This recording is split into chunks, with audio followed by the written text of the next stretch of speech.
বাড়ি বাড়ি কল আছে, একটি দুটি নয়, প্রায় ৬০০টি পরিবার, কিন্তু তারা কেউই জল পাচ্ছেন না। প্রায় ৩ বছর ধরে জল সমস্যায় জেরবার তারা।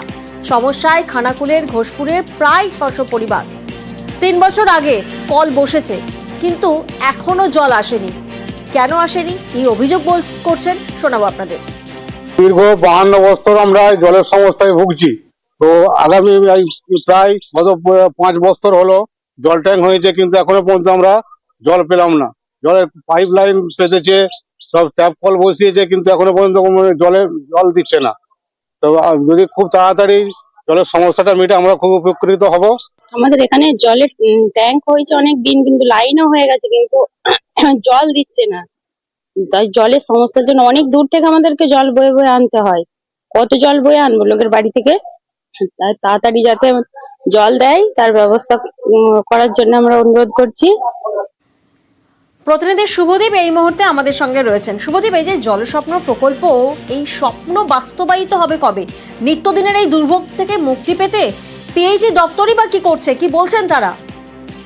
একেবারেই দেখো, গত 5 বছর আগে ওই যে খানাকুলের ঘোষপুরের যে মির্জাপাড়া এলাকায় পিএইচির জল ট্যাঙ্ক তৈরি হয়। তাই বাসিন্দারা স্বাভাবিকভাবেই স্বপ্ন দেখেছিলেন যে এবার দীর্ঘদিনের জল সমস্যা তাদের মিটবে।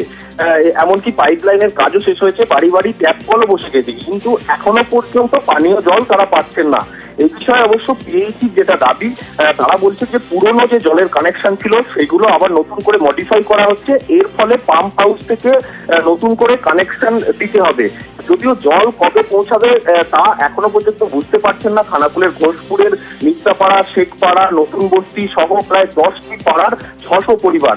তাদের পার্শ্ববর্তী এলাকা থেকে কারো ব্যক্তিগত সাবমার্সিবলের জল বয়ে নিয়ে এসে পানীয় জল অথবা রান্নার কাজে ব্যবহার করতে হচ্ছে। তাই তারা অভিযোগ তুলেছেন যে আর কবে তাদের এই জল স্বপ্নটা বাস্তবে রূপায়িত হবে। এ বিষয়ে পিএইচির যেটা দাবি, দ্রুত কয়েকদিনের মধ্যেই এই কাজ হয়ে যাবে। মুখ্যমন্ত্রী বারবার পিএইচির কাজে ক্ষোভ প্রকাশ করার পর পিএইচি দপ্তর কিন্তু এই মুহূর্তে জোর কদমে কাজ শুরু করেছে। বেশ কিছু জায়গায় ট্রায়াল রানও শুরু করেছে তারা। প্রিয়াঙ্কা, বেশ।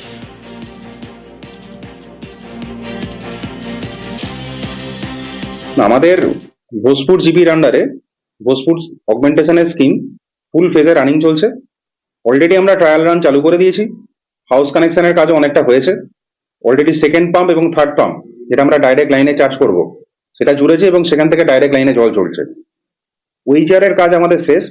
উইচার থেকে পাইপ ঝোলানোর কাজও হয়ে গেছে। আমাদের কিছু থার্স ব্লক বানাতে হয়, যেখানে আমাদের টি বা বেন্ড থাকে মেনলি পাইপ নামার পরে, তো সেই জায়গার কাজ আমাদের চলছে। তো ওই চার থেকেও আমরা জল উইদিন 7 থেকে 10 দিনের ভেতরে ছাড়তে পারবো। যে জায়গাগুলোর কথা আপনারা বললেন, আমাদের রানিং কাজ আছে, খুব তাড়াতাড়ি আমাদের এই সমস্যার সমাধান মিলবে। পিএইচি দপ্তরে ফোন করছি, ইঞ্জিনিয়ারকে ফোন করছি, এখানে যারা কাজ করছে তাদেরকে বলছি। আমাদের একটা জল ট্যাঙ্ক তৈরি হয়েছে নতুন, আর পুরনো দুটো পাম্প থেকে জল সরবরাহ হতো। তো নতুন ট্যাঙ্কটার সঙ্গে সংযোগ দিতে যেয়ে তো সেই জলগুলো বন্ধ হয়ে গেছে বেশ কিছু এলাকায়। তো আমরা কয়েকদিন ধরেই চেষ্টা করছি যে জলটা যেভাবে পাওয়ানো যায়, কিন্তু কোনোভাবেই এটাকে পাওয়ানো যাচ্ছে না। মানুষের ক্ষোভ তৈরি হচ্ছে। আমরা কিন্তু বারবারই পিএইচি দপ্তরে জানাচ্ছি, করছি, কিন্তু তা সুরাহা হয়নি।